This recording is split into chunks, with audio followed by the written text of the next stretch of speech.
என் மேல வீசும் நேரம் இப்போ நெருங்கி வந்துருச்சு.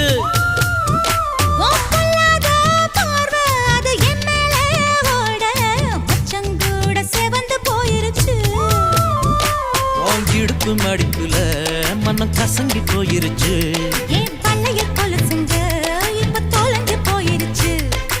எடுத்து விட்ட மூச்சில் விளக்கு அணைஞ்சு போயிருச்சு. சோக்கு சுந்தரி சோக்கு சுந்தரி சோக்கு சுந்தரியே செவக்க செவக்க வெத்தல போட்டு மனசு மெல்லுறியே.